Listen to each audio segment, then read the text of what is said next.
Group of death থেকে PSG উতরে গেলেও Atletico Madrid কাটা পড়েছে। দিয়েগো সিমিওনের দল ব্রাজিলিয়ান ক্লাবকে হারিয়ে দিলেও 1-0 গোলের জয় তাদের জন্য যথেষ্ট হয় নাই। পয়েন্ট টেবিলটা দেখলে আপনি বুঝতে পারবেন কোন জায়গায় আতলেতিকো মাদ্রিদ বাদ পড়েছে। সমানে সমান পয়েন্ট, কিন্তু ওই 2 আর 3-এর ভেতরে গোল ব্যবধান। আরো একটা গোল নিদেন পক্ষে আতলেতিকোর দরকার ছিল, জেতার জন্য 2টো গোল। দেখেন, এখন আতলেতিকো মাদ্রিদ আফসোসটা করবে কেন তারা পিএসজির এগেইনস্টে প্রথম ম্যাচটায় একদম জাতাভাবে তারা হেরে গেল 4-0। এই ম্যাচের পর আতলেতিকো মাদ্রিদ সেটা নিয়ে আফসোস করতেই পারে। তবে গতকালকের ম্যাচে যেটা নিয়ে আলোচনা সমালোচনা হচ্ছে, আলভারেজের একটা পেনাল্টি কল, সেটা কি পেনাল্টি ছিল নাকি ছিল না, ম্যাচ শেষে সিমিওনেও সেটা নিয়ে কথা বলেছেন। যেই জিনিসটা আমরা ভিআরে গেল, মনে হচ্ছিল তখন আলভারেজ পেনাল্টিটা তিনি পেয়ে যাবেন যেহেতু ভিআরে গেল, কিন্তু ভিআরে তো হচ্ছে এই জিনিসটা ঘুরে গেল। কারণ হচ্ছে এর আগে ফাউলটা হয়েছে সরলতের। এখন যে কোনো ব্র্যান্ডের পুরাতন এসি বদলে নতুন ওয়ালটন এসিতে উপভোগ করুন 25% ছাড়। সরলথ একটা ফাউল করেছেন বলে রেফারি সেইটা ঘোষণা দিয়েছেন স্টেডিয়ামে, ওই যেরকম ভাবে দেন, যেটা আতলেতিকো মাদ্রিদের একদমই পছন্দ হয় নাই। আতলেতিকো মাদ্রিদ সরলথ এবং আলভারেজকে নিয়ে স্টার্ট করেছিল এই ম্যাচটায়, যেহেতু তারা জানতো তাদের 3 গোলের ব্যবধানে জয় প্রয়োজন যদি তারা এখান থেকে থ্রু করতে চায়। দিয়েগো সিমিওনের দল একদমই সেই সুবিধা করতে পারেনি। 23টা শট তারা করেছে ঠিকই, কিন্তু অন টার্গেট শটের সংখ্যা কম। আঁতোয়া গ্রিজমান পরে বদলি হিসেবে নেমে একটা গোল শোধ করেছিলেন, তাতে খানিকটা স্বপ্ন তারা রেখেছিল, কিন্তু কখনোই মনে হয় নাই যে এই আতলেতিকো মাদ্রিদের পক্ষে আসলে এই ম্যাচটা জেতা সম্ভব। তারা জেতা সম্ভব মানে 3-0 গোলে জেতা সম্ভব। তারা ম্যাচটা জিতেছে ঠিকই, কিন্তু সেই জয়টা একদমই তাদের জন্য যথেষ্ট হয় নাই। ম্যাচ শেষে দিয়েগো সিমিওনে দুষছেন রেফারিংকে, শুধুমাত্র এক ম্যাচের রেফারিং নয়, পুরো টুর্নামেন্টের রেফারিংকে। 2 ম্যাচে 6 পয়েন্ট অত খারাপ না। পিএসজির সঙ্গে ম্যাচটা আমাদের ভুগিয়েছে, যে ম্যাচে তারা 4-0 গোলে হেরেছে, আর রেফারির সব সিদ্ধান্ত তো আমাদের বিপরীতেই গেছে। আজকের ম্যাচেও ভিএআর এ পেনাল্টি সিদ্ধান্ত বাতিল হলো, একই তো। আচ্ছা, আমি যদি ধরে নেই যে ঠিক আছে পেনাল্টি সিদ্ধান্তটা একটু উইয়ার্ড ছিল, যে সরলতের ফাউলটা ওখানে ফার্স্টে কাউন্ট করা হয়েছে, রেফারি আবার বলেওছেন যে আসলে পেনাল্টি হয়েছিল, কিন্তু তার আগে একটা ফাউল হয়েছে, সরলতের সেই ফাউলটা। দুঃখটা বোধহয় তার পিএসজি ম্যাচেও আছে। পিএসজি ম্যাচেও একটা গোল আসলে বাতিল হয়েছিল, সেটাও ভিএআর এ, আলভারেজের গোল। এখন কি নিয়ে সিমিওনের এত অভিযোগ? কিন্তু এই টুর্নামেন্টের গ্রুপ স্টেজ থেকে বাদ পড়াটা তো সিমিওনে এবং আতলেতিকো মাদ্রিদের জন্য একটা বড় শঙ্কা না হলেও একটা হুমকি, যে আতলেতিকো লা লিগায় একটা লম্বা সময় খুব ভালো করলো, এরপরে তারা একবারেই পা পিছলে তৃতীয় হয়ে শেষ করলো। চ্যাম্পিয়ন্স লিগে আলভারেজের ওই ডাবল কিকের কারণে তারা বাদ পড়লো, সেখানে তারা আনলাকি।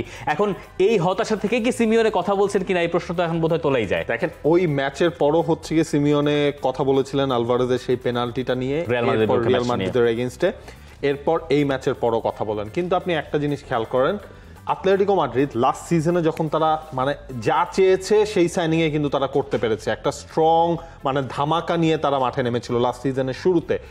এরপর কিন্তু লাস্ট সিজনেও কোনো সাকসেস নাই।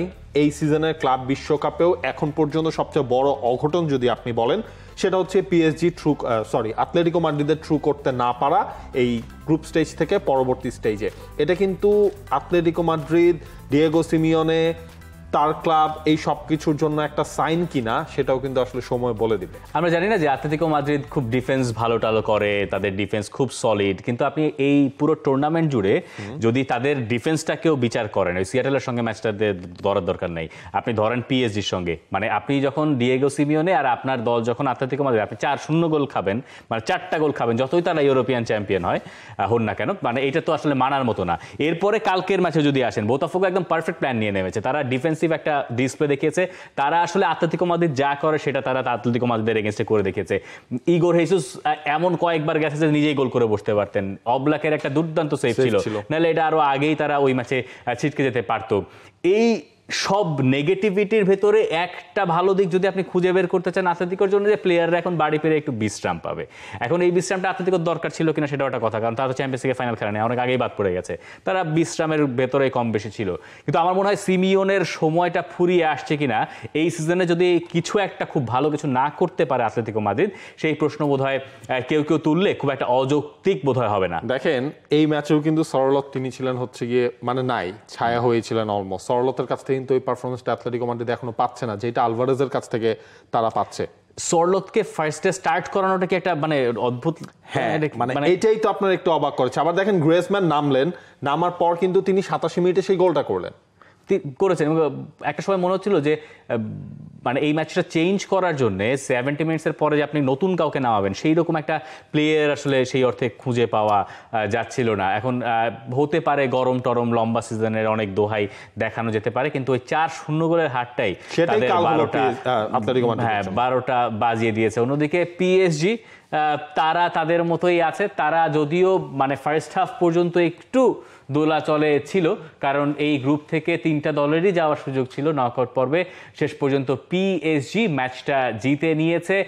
একটা ভিতিনিয়ার শট থেকে কাভারাজখেলিয়ার গায়ে লেগে অদ্ভুত এক গোল হয়েছে, মানে যেটা পুরোপুরি আপনার বাইরেই কিন্তু যাচ্ছিল, কাভারাজখেলিয়ার পিঠে লেগে সেটা সুন্দর মতো। এই গোলটা ক্লেম করবেন কে, মানে এটা কার ক্লেম করা উচিত এই গোলটা? শেষ পর্যন্ত তো কাভারাজখেলিয়ার নামেই যাচ্ছে সেইটা, কারণ আপনার ওই ভিতিনিয়ার গোলটাই তো শটটাই তো আপনার যাচ্ছিল বাইরে দিয়ে একদম। মানে এটা কিন্তু একটু মানে ভিজার গোল আছে না, এই টাইপেরই বলতে হয়। আসলেই তাই। পিএসজি এখন তারা ইন্টার মায়ামির সঙ্গে খেলবে, তার আগে বোতাফোগোর কাছে হারের ওই কিছুটা হলেও হতাশা সেটা তারা একদমই ঝেড়ে ফেলেছে সিয়াটলকে হারিয়ে। পরের ম্যাচে আশরাফ হাকিমিরা যাদের অবদান আছে এই ম্যাচটাতেও, তারা আসলে ইন্টার মায়ামিকে হারিয়ে এই টুর্নামেন্টের চ্যাম্পিয়ন হতে চাইবে। পিএসজি তো এই টুর্নামেন্টের হট ফেভারিট হিসেবে তারা শুরু করেছে। তাহলে বোতাফোগোর কাছে হারলো কেন? ওইটা তো আপনার ধরেন ফার্স্ট ম্যাচের পর অ্যাটলেটিকো মাদ্রিদের সাথে ম্যাচের পর তারা কিন্তু কিছু চেঞ্জও কিন্তু করেছিল। একটা দল এখন পর্যন্ত ইউরোপের মোটে একটা দল ব্রাজিলিয়ান ক্লাবকে হারাতে পারলো, সেই দলটার নাম আতলেতিকো মাদ্রিদ। যেই ম্যাচে হারালো সেই ম্যাচে তারা বাদ পড়লো। আপনি ওই পিএসজি এবং ইন্টার মায়ামির ম্যাচটা চিন্তা করেন, এক পাশে নুনো মেন্দেস, ওই পাশে হচ্ছে লিওনেল মেসি। খবরই আছে, মানে কার খবর আছে আসলে? আমার মনে হয় লিওনেল মেসির একটু টাফ টাইম যাবে, দেখা যাক। আসলে লিওনেল মেসি তো এমনই না। লুই এনরিকে ওই পাশে কোচ পিএসজির, এই পাশে হচ্ছে আপনার মাসচেরানো, যিনি তার আন্ডারে খেলেছেন চ্যাম্পিয়ন্স লিগ জিতেছেন, ট্রেবল জিতেছেন। তারা লিওনেল মেসির সঙ্গে লিওনেল মেসি খেলেছেন তার আন্ডারে, কিন্তু এনরিকের সঙ্গে একটা ব্যবধান আছে। এনরিকের এক পাশে অন্য পাশে মাঠে মেসি, হ্যাঁ, মানে ব্যবধান আছে নাকি, একটা সম্পর্কের একটা টানা পড়েন নাকি এনরিকের সঙ্গে মেসির আছে। মেসির বিয়েতে তো দাওয়াত পাননি মনে হয় এনরিকে, তাই না? গার্দিওলা পেয়েছিলেন, কিন্তু এনরিকে পান নাই। এবং তারপর থেকে এই সব প্রশ্নের অবতারণা। পরের ম্যাচে বোঝা যাবে আসলে তাদের ভেতরে ফারাক কতখানি, মানের ফারাক তো আছেই, কিন্তু অন্য ফারাক কতখানি সেটাও বোধহয় দেখার একটা সুযোগ থাকছে।